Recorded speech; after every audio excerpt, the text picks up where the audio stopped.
Stories that stay. दो फौजी भाइयों की कहानी। एक शपथ, एक बलिदान, एक बदला। भारत के एक छोटे से गांव रामपुर में दो भाई रहते थे, वीर और कर्ण। गांव में बिजली अक्सर गायब रहती थी, लेकिन इस घर में उम्मीद की रोशनी कभी नहीं बुझती थी। उनके पिता जगदीश एक ईमानदार किसान थे और मां सुमित्रा एक संस्कारी और सख्त मगर स्नेही गृहिणी। दोनों बेटों को उन्होंने बचपन से एक ही बात सिखाई थी, देश पहले, बाकी सब बाद में। वीर बचपन से ही गंभीर स्वभाव का था। वो किताबों और देशभक्ति की कहानियों में खोया रहता। छोटा करण एकदम उल्टा, हर वक्त दौड़ता, खेलता, शरारत करता।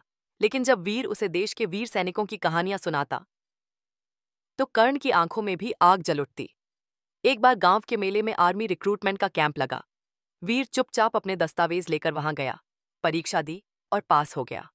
जब वो सिपाही बना तो मां ने अपने हाथों से मिठाई बांटी, लेकिन कर्ण ने बस एक बात कही, भाई अब मेरी बारी है। वीर ने हंसते हुए सिर पर हाथ रखा। तू मुझसे बड़ा अफसर बनेगा कर्ण, मैं तुझ पर गर्व करना चाहता हूं। समय बीता। कर्ण ने एनडीए की परीक्षा दी, इंटरव्यू, ट्रेनिंग सब पार किया और एक दिन आर्मी ऑफिसर बन गया। पूरे गांव में पटाखे फूटे।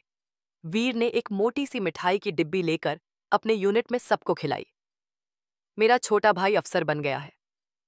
अब दोनों भाई देश के अलग अलग मोर्चों पर तैनात थे।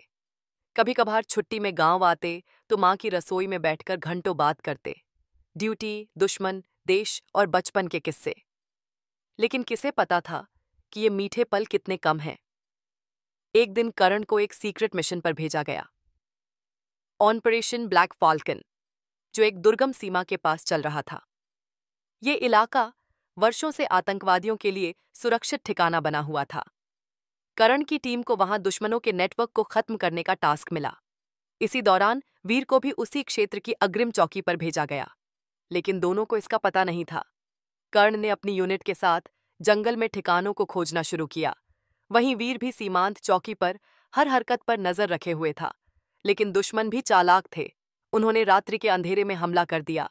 वीर और उसकी टुकड़ी ने बहादुरी से मुकाबला किया। उसने अपनी जान पर खेलकर पूरी चौकी को बचाया, लेकिन खुद शहीद हो गया।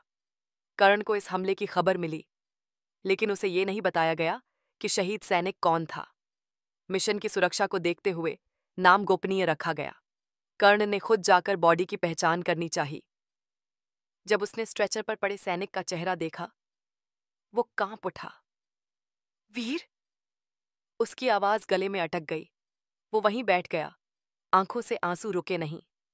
लेकिन तभी उसके एक सीनियर ने उसके कंधे पर हाथ रखा। कर्ण, अब तुम्हारे भाई की कुर्बानी अधूरी नहीं रहनी चाहिए। ऑपरेशन अब तुम्हारे नेतृत्व में है।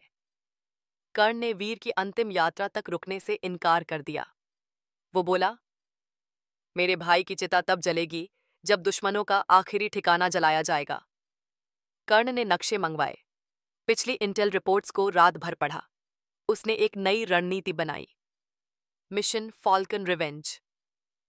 टीम तैयार हुई, लेकिन सबको बताया गया कि ऑपरेशन का नेतृत्व अब पर्सनल बदले से प्रेरित अफसर कर रहा है। जोखिम बहुत था। रात के अंधेरे में कर्ण और उसकी टीम ने चुपचाप सीमा पार कर खुफिया रास्तों से दुश्मन की सबसे बड़ी चौकी तक पहुंच बनाई। कर्ण खुद सबसे आगे था, हाथ में वीर का लॉकेट और दिल में बदले की आग। अचानक फायरिंग शुरू हुई। दोनों तरफ से गोलियां चलीं। कर्ण ने एक एक कर दुश्मनों को ढेर किया। एक ग्रेनेड उसकी कमर के पास फटा।